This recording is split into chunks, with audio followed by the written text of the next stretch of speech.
Hello friends, this is Vijay Bhambwani here. I hope you are able to trade the markets well and the markets treating you kindly also.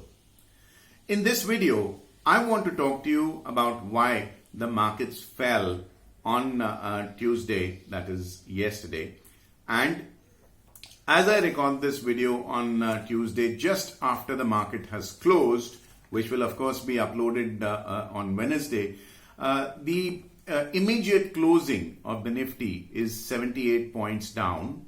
The Bank Nifty is 152 points down, and the BSE 30 Sensex is 273 points down. These of course will get adjusted after a couple of minutes for the volume weighted average 30 minutes of traded prices. Now, what really triggered this fall and what we can expect? First of all, this fall seems to be sentimental in nature, triggered by external factors like weakness in the Asian markets. Now, there is another factor that needs to be pointed out to you and is crying out for your attention.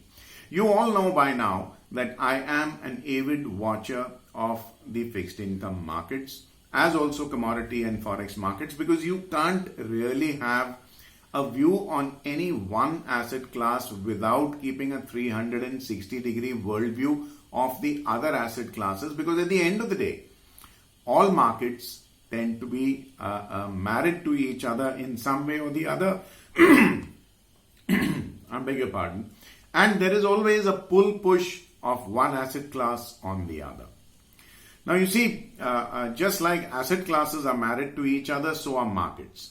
And our neighborhood, the Chinese and the Hong Kong markets to be particular and be specific, are appearing weak.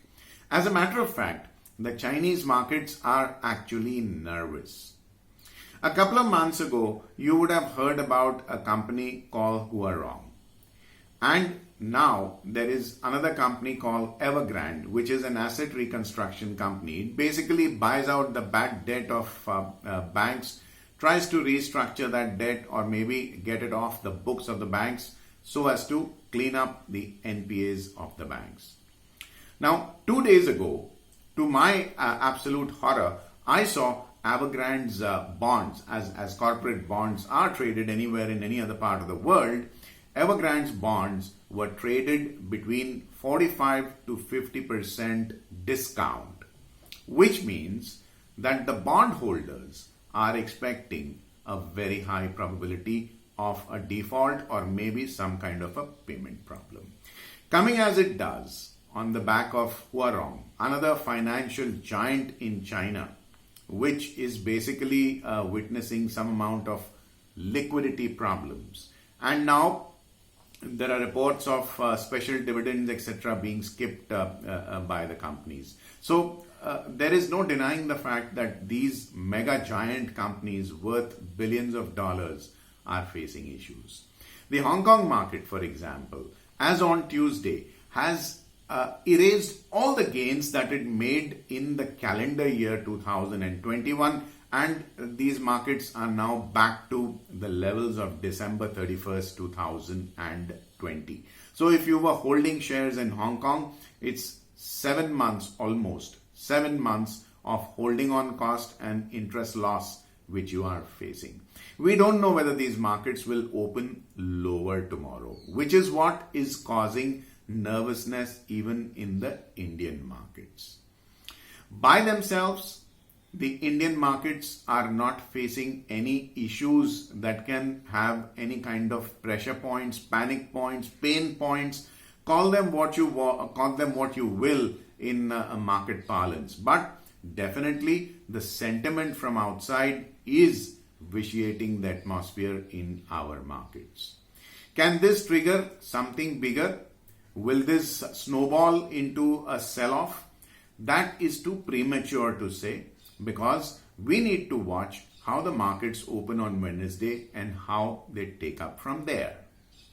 And for any kind of an event, what you do need to see is the cause and effect theory. Only when you know the cause will you be able to gauge. I'm using the word gauge here as a kind of an estimation rather than a laser precise measurement. So only when you know the cause can you gauge how long the effect will last.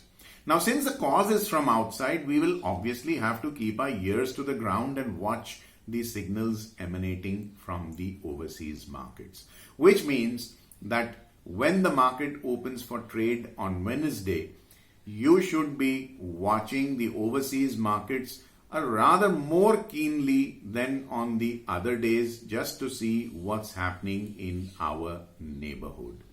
This is the principles on which our 360-degree worldview is based on, and it's a simple and completely easy to follow a kind of a trade setup which even a novice will be able to do. Unless you're well aware of your circumstances, your surroundings, you cannot really aspire to be a good trader. This, in behavioral science, is called equanimity. Harmony with your surroundings, awareness of your surroundings, and being up to date with what's happening around you. I hope this video has helped you form a clearer picture of what's happened in the market, and rather than look within our own Indian markets, we need to look outside us for any pressure points. By ourselves, we seem to be doing just fine. On this reassuring note, I'll say goodbye to you, not before reminding you to click like on this video if you liked what you saw. Subscribe to my YouTube channel if you haven't already done so. Click on the bell icon to receive instant alerts about fresh videos being put up out here. And in the comments section, good, bad or ugly, I welcome all your feedback with open arms. Help me reach out to fellow like-minded investors and traders by referring my video to your family and friends. I wish you have a very, very profitable day, my friends. Thank you for your patience and watching my video. Till we meet again in my next. This is Vijay Bhambwani signing off for now. Take care. Bye-bye. Also, do not forget to subscribe to my free email newsletter, Fast Profits Daily, and get my free guide, How to Trade Markets Like a Pro.